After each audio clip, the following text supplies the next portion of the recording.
A partir de este momento, un espacio para crear conciencia. ¿Por qué lo hiciste? Un programa de la Fundación Códigos, conducido por el investigador Luis Cegueza, desde los estudios de la Fundación Códigos en Punta del Este, Uruguay, y emitido en Uruguay, Argentina, Bolivia, Brasil, Chile, Colombia, Ecuador, España, Estados Unidos, Holanda, Inglaterra, Israel, México, Perú, República Dominicana y portales online. Así comienza ¿Por qué lo hiciste?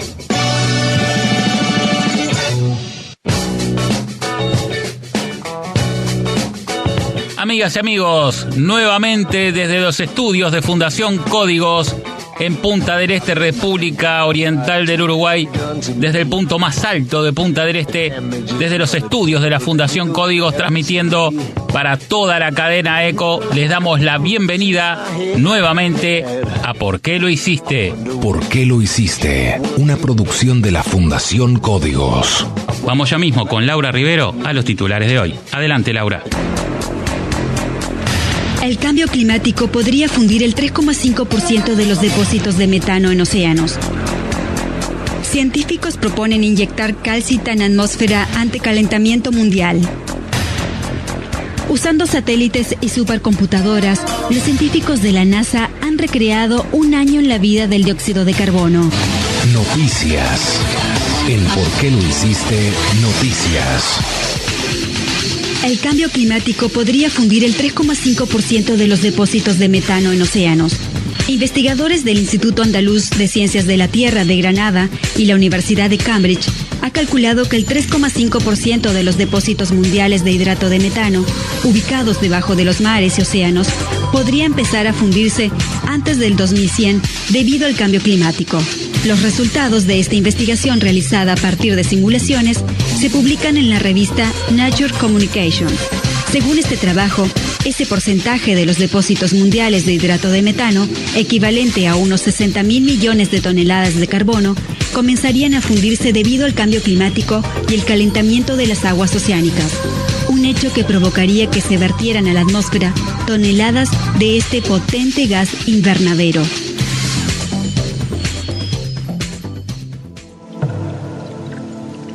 Y bien, amigos, como escucharon, la noticia dice en su título que el cambio climático podría, está hablando de futuro, fundir el 3,5% de los depósitos de metano. Esto por un lado. Además, la noticia deja claro que esto lo han hecho a través de simulaciones, como que en realidad los escapes aún no existen. También la noticia habla de un total de millones de toneladas de carbono que se encuentran debajo de los océanos en forma de hidrato, una cantidad de 60.000 millones de toneladas de carbono. Otro dato que no compartimos, después vamos a estar explicando el porqué. Después la noticia da una breve referencia de cómo se forma el metano, algo que muchas veces lo hemos hablado aquí, pero lo más insólito es lo que dice este científico del Instituto Andaluz de Ciencias de la Tierra cuando dice: se debe entender mejor y analizar si existe un riesgo de que estos depósitos puedan fundirse con el cambio climático, lo que dejaría escapar al medio ambiente su metano, que es un potente gas invernadero. Esta declaración deja claro también que esto podría pasar en un futuro. Lo está diciendo Julian Cadwright del Instituto Andaluz de Ciencias de la Tierra. Bueno, y termina diciendo que de ahí la necesidad de seguir investigando antes de que sea demasiado tarde. Para los oyentes que nunca escucharon hablar del hidrato de metano, vamos a hacer nosotros una breve explicación de lo que significa y de lo que es. El hidrato de metano es como un hielo de color blanco que se encuentra en los fondos submarinos. Lo hemos explicado muchas veces. Se forma bajo 3 condiciones indispensables. La primera es que tiene que haber restos orgánicos en descomposición. La segunda es que tiene que haber un intenso frío. Y la tercera es que tiene que haber más de 50 atmósferas de presión. Estas condiciones se dan justamente a más de 500 metros de profundidad en el mar.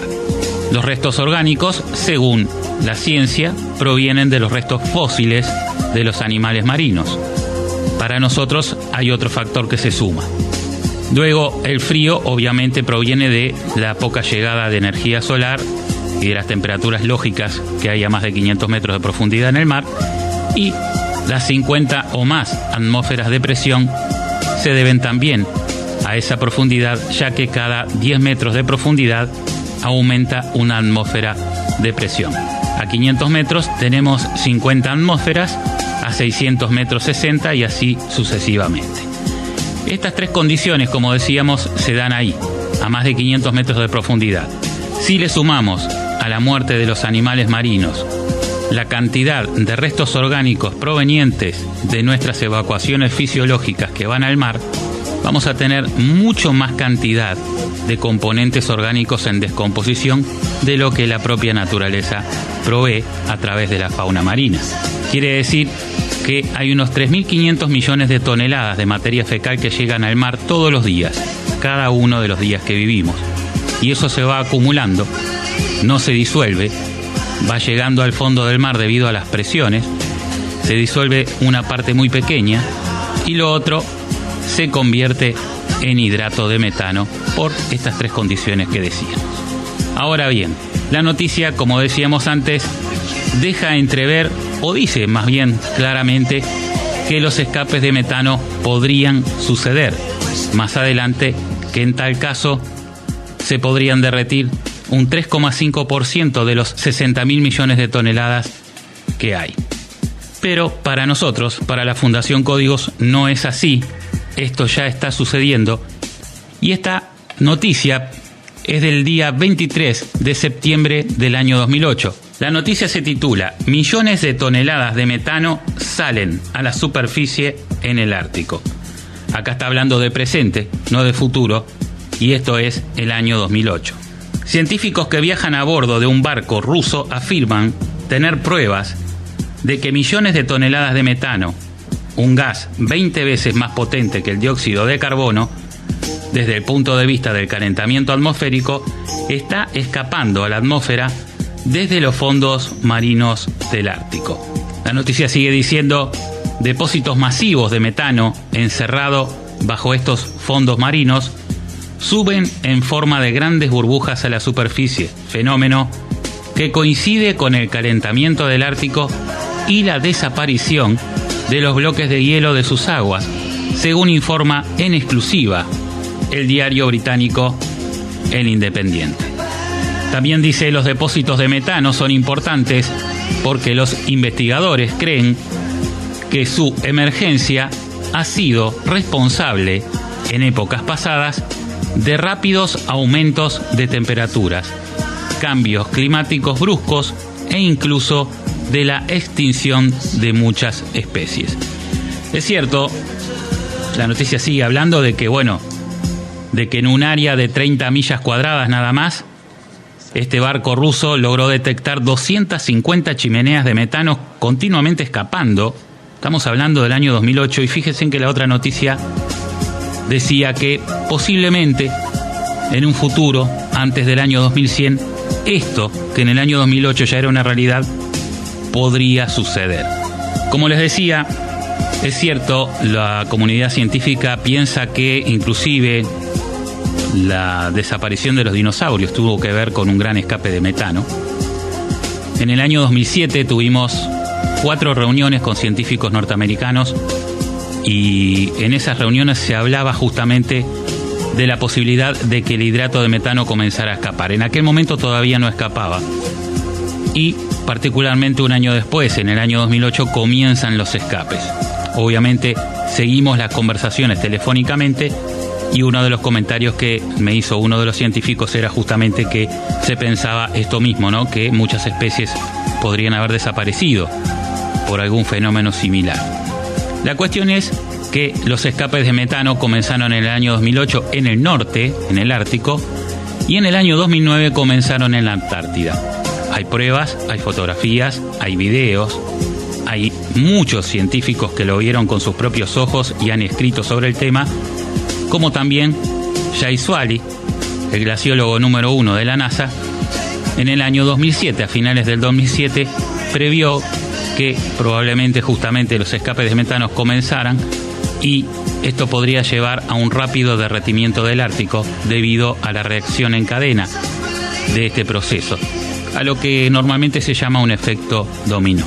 Porque el gas de metano, como dice la noticia, es 20 veces más potente, en realidad son 23 veces más potente que el CO2 como agente de recalentamiento global, y esto hace que se caliente más la atmósfera, esto hace que se calienten más las aguas, esto hace que se derrita más rápido el hielo, que se derrita más rápido también el permafrost, que es la capa de sedimentos que está sobre el hidrato de metano en el fondo del mar, y esto hace que haya más escapes de metanos y así sucesivamente seguiría aumentando esto como una justamente reacción en cadena, como decíamos.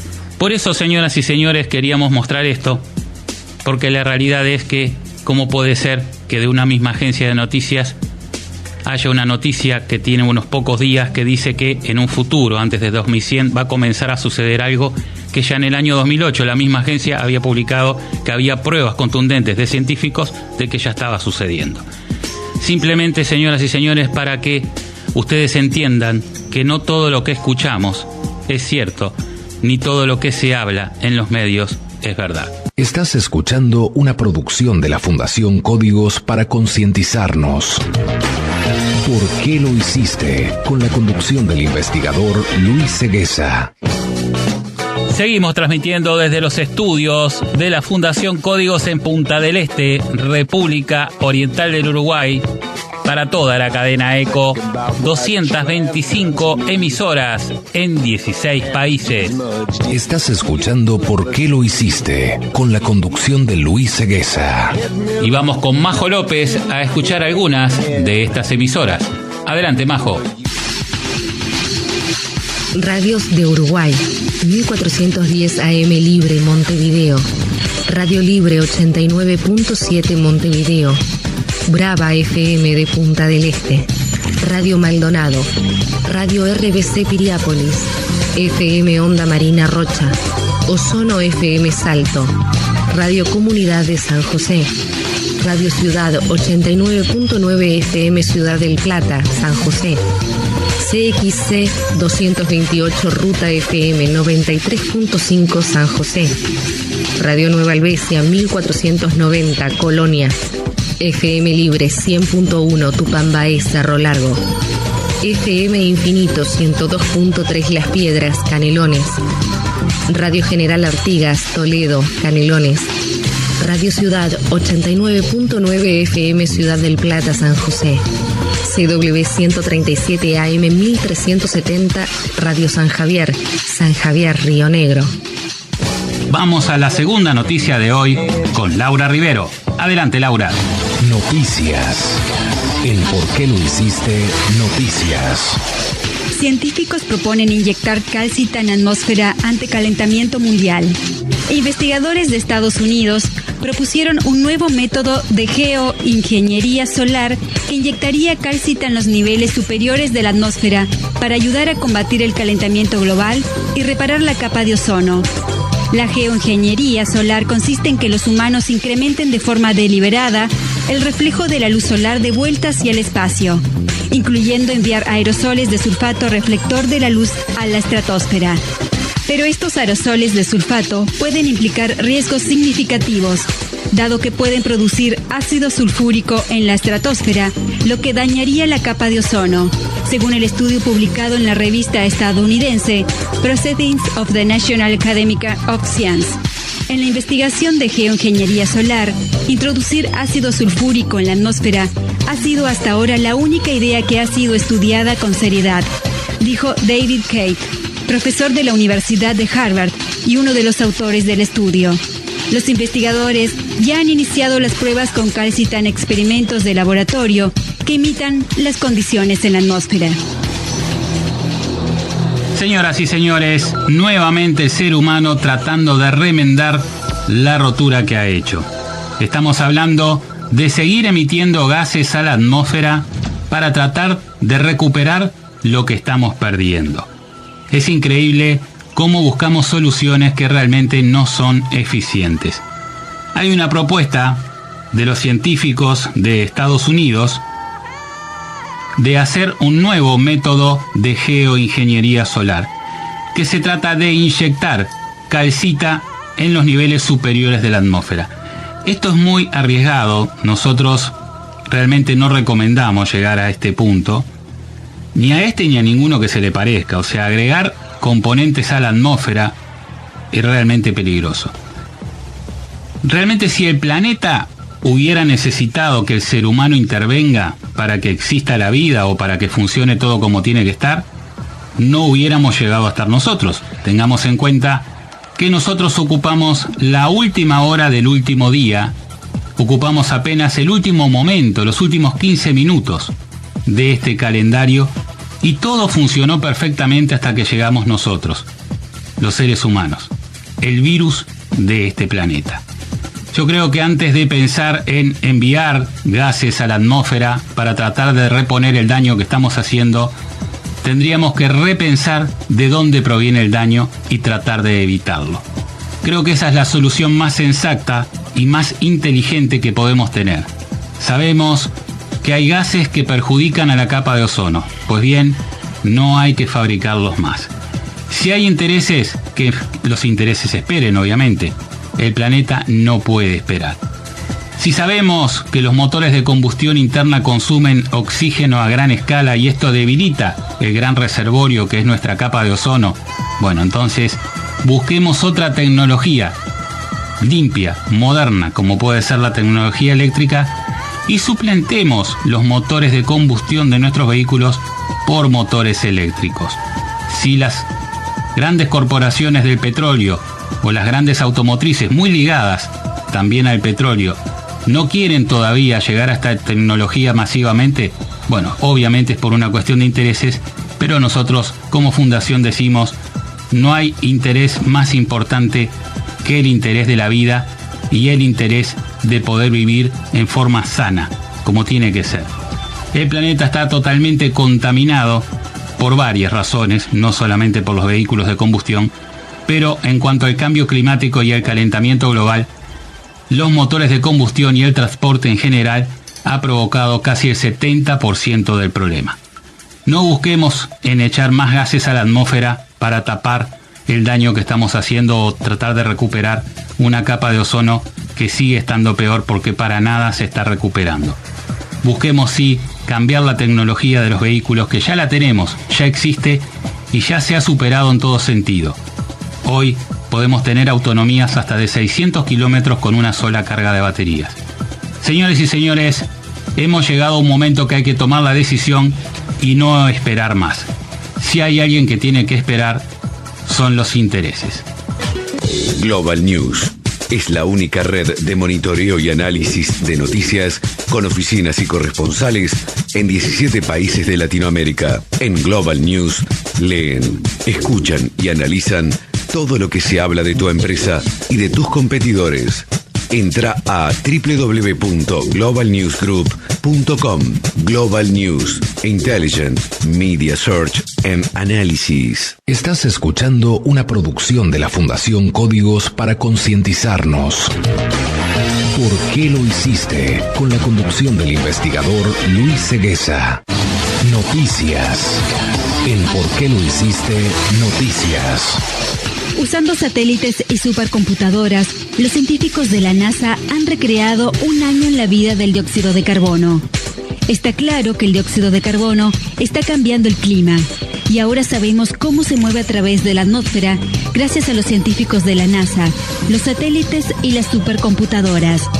Esto incluye el aumento y la caída estacional que ha sido bien documentado en el observatorio Mauna Loa de Hawái a través de la icónica curva Killing, que ya el crecimiento de las plantas del hemisferio norte en el verano ayuda a secuestrar el carbono. La nueva visualización va mucho más allá de ese gráfico en 2D de un lugar.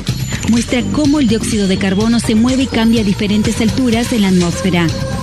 Los datos son cortesía del satélite de la NASA OCO2, que ha estado tomando cerca de 100.000 mediciones de dióxido de carbono al día desde que entró en línea en septiembre de 2014. El satélite es el primero de su tipo en medir las fuentes y sumideros de dióxido de carbono desde el espacio. Esto significa que puede mostrar de dónde proviene la contaminación de carbono y qué cantidad está siendo absorbida por los océanos y los bosques, además de cuánta permanece en la atmósfera. Combinando esos datos con los modelos meteorológicos que ejecutan las supercomputadoras de la NASA, obtenemos una de las visiones más profundas del dióxido de carbono alrededor del planeta. Estamos tratando de construir las herramientas necesarias para proporcionar una imagen precisa de lo que está sucediendo en la atmósfera y traducir eso a otra imagen precisa de lo que está pasando en el flujo, declaró en un comunicado de prensa Leslie Ott, científica del ciclo de carbono de la NASA, que trabaja en los datos del OCO2. Entender las fuentes de la contaminación de carbono es importante para las negociaciones del clima, así como para los planes regionales para saber cómo reducirla. Determinar dónde se está absorbiendo el dióxido de carbono es igualmente importante. Con el dióxido de carbono pasando hitos cruciales este año y con la escasa probabilidad de que disminuya en un futuro muy cercano, estos esfuerzos serán todavía más importantes para determinar qué es lo que le espera a nuestro planeta. Bueno, felizmente tenemos noticia de este satélite OCO número 2. OCO significa Observatorio de Carbono Orbital, por sus siglas en inglés, y como ven es el número 2, que está dando datos muy precisos, inclusive en 3D, de dónde se encuentra el CO2 y qué es lo que hace el CO2 en combinación con los vientos y el giro de la Tierra. Pero es número 2 porque el número 1 en el año 2009 se perdió. En este programa ¿Por qué lo hiciste?, que ya estaba al aire, hablamos un par de veces de este fenómeno increíble que sucedió en ese año. El cohete Taurus 11 había partido a las 9:55 GMT en California, llevando a bordo el satélite OCO 1. Increíblemente, por una razón que hasta el día de hoy no se conoce, se cae el satélite mientras este Taurus va subiendo, se pierde y se pierden obviamente $273 millones de inversión, 2 años de trabajo y obviamente un tiempo bastante prolongado después para volver a fabricar otro, ¿no? En aquel momento lo comentamos y lo volvemos a decir, es como decir, bueno, yo iba con mi casa rodante y la perdí en el camino. Es inexplicable cómo un proyecto de este tipo, que costó casi $250 millones, y como decíamos, 2 años de trabajo de varios científicos, no solamente en Estados Unidos, se puede desprender de un cohete. Es algo increíble, es algo que no tiene explicación, y en aquel momento obviamente se pensó inclusive en una mano negra, y es lógico obviamente pensar en esto cuando hasta el día de hoy todavía no hay una explicación. Pero la verdad es que hoy el satélite OCO 2 ya está en órbita, ya está dando información muy precisa y muy importante, que esperemos esta información llegue a todos los científicos especializados en el tema y que sirva obviamente a toda la humanidad y también a los animales y todos los seres vivos para ir mejorando cada vez más nuestro accionar en el planeta. Y bien amigos, hemos llegado al final del programa de hoy. Quiero agradecer como siempre a Daniel Hogar, máxima variedad siempre. También agradecer a Global News. Leen, escuchan y analizan todo lo concerniente a tu empresa y a tus competidores. Global News, presente en 17 países de Latinoamérica. También agradecer a Visa, porque la vida es ahora. Y al doctor Rosenberg, experto en nutrigenómica y medicina de avanzada. Quiero agradecer como siempre a todos los que integran el equipo de ¿Por qué lo hiciste?, a Carlos Ceguesa en los controles, en la selección musical, en la presentación de la misma, a Vanessa Gaspar en Maldonado, a Carlos Acosta en Montevideo, al doctor Gustavo Gavier en Córdoba y a Majo López también en Maldonado. Agradecer a todos los ingenieros de sonido que trabajan para llegar a ustedes en 225 emisoras en 16 países. Agradecer a los dueños de dichas emisoras que nos permiten llegar a vos y por supuesto agradecerte a vos que siempre estás allí. Chau, chau. Hasta aquí te presentamos ¿Por qué lo hiciste? Desde los estudios de la Fundación Códigos de Punta del Este y para Uruguay, Argentina, Bolivia, Brasil, Chile, Colombia, Ecuador, España, Estados Unidos, Holanda, Inglaterra, Israel, México, Perú, República Dominicana y Portales Online. Será hasta la próxima semana. ¿Por qué lo hiciste? Un programa de la Fundación Códigos.